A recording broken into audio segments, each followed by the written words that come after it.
You know what hurts the most? Walking into a room full of hardworking Americans, people who did everything right. They saved their money, paid their bills, built a life, played by the rules, and then watching them get absolutely crushed by a system that's rigged against them. I'm talking about credit card companies charging interest rates that would make a loan shark blush. 28%, 32%. I've even seen rates pushing 40% on good people who missed one payment because life happened. Now, before we go any further, if this kind of information matters to you, make sure you're subscribed to Retirees Info. This channel is about protecting your money and your future, and I don't sugarcoat the truth. And if this already sounds familiar, hit that like button so more retirees actually see this video. Now here's where this gets interesting, especially if you're collecting Social Security. President Trump just dropped a proposal to cap credit card interest rates at 10%. 10%. And the financial industry is losing its mind. But here's what nobody's telling you, and this part is critical if you're living on a fixed income. This fight isn't just about credit cards. It's about whether Washington is finally going to stop letting Wall Street pick your pocket while you're trying to stretch a Social Security check to cover groceries, medication, and keeping the lights on. The average American is carrying over $6,000 in credit card debt, and seniors are getting hit the hardest. So let's talk about what's really going on. I'm Frank, and I've been doing this for over 30 years. I've sat across the table from thousands of people drowning in debt. And here's a truth that makes a lot of folks uncomfortable. The credit card industry has spent decades perfecting the art of keeping you broke. They know exactly how to keep you on that hamster wheel, running non-stop but never getting ahead. And here's what really fires me up.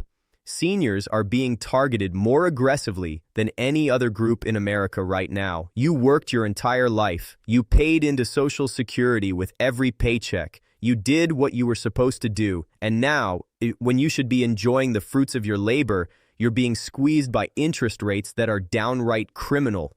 Let me put real numbers on this. The average credit card interest rate in America is about 24%. That means if you've got $10,000 in credit card debt, which is not uncommon for folks in their 60s and 70s, you're paying $2,400 a year just in interest. That's $200 every single month, not going toward groceries, not toward your grandkids, not toward living your life, just lining the pockets of credit card executives. And that's the average. I've seen people with medical emergencies, family crises, or one honest mistake suddenly hit with 30, 35, even 40% interest. That's not risk management. That's predatory, plain and simple. Now, Trump comes out and says, we need to cap these rates at 10%. And immediately, the banks and their friends in Washington start screaming. They say it'll destroy the economy. They say credit will disappear. They say it's government overreach. Sound familiar? These are the same arguments they made with payday lenders and subprime mortgages. Meanwhile, banks are posting record profits, billions every single quarter, much of it from credit card interest and fees. Now let's talk about Social Security because this is where reality hits hard. Your income is fixed. Most people are bringing in between $1,500 and $3,000 a month. That has to cover housing, utilities, food, medication, insurance, everything. Then life happens. Your car breaks down. Your water heater dies.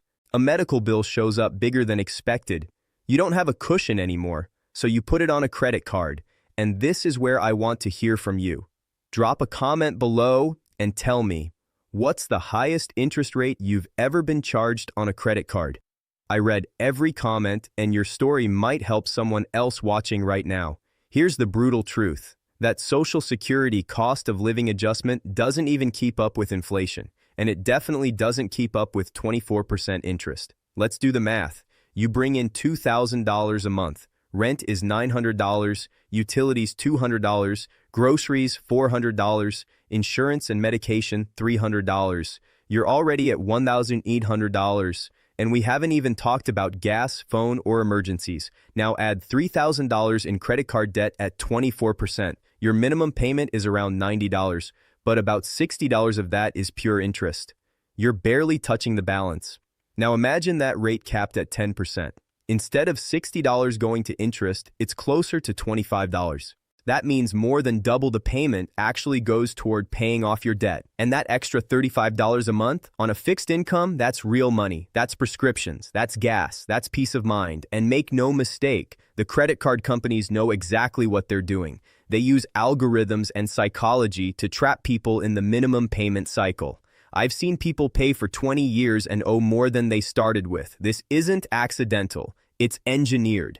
The banks will tell you they need these rates to manage risk. They don't. The data doesn't support it. These rates are about profit, not protection. Other countries have capped credit card interest rates. Canada, Australia, the EU. Their systems didn't collapse. People still had access to credit. What changed is people got out of debt and spent money in their communities instead of sending it all to Wall Street. And here's something else that should make you furious. The same banks charging you 24% are paying 0.5% on your savings. That spread is obscene.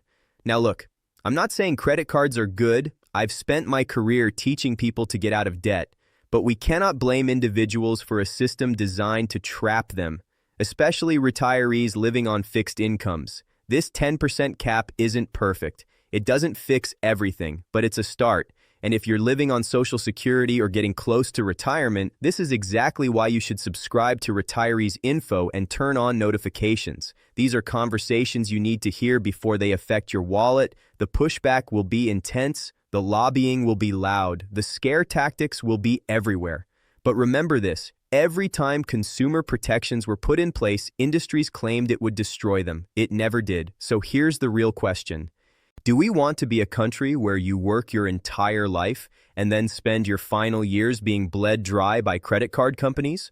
Or do we want limits on exploitation? This isn't left versus right. It's not Republican versus Democrat. It's right versus wrong. If this video helped you understand what's really happening, give it a thumbs up, share it with someone who's retired or close to it, and subscribe to Retirees Info. This is Frank, and I'll see you in the next video.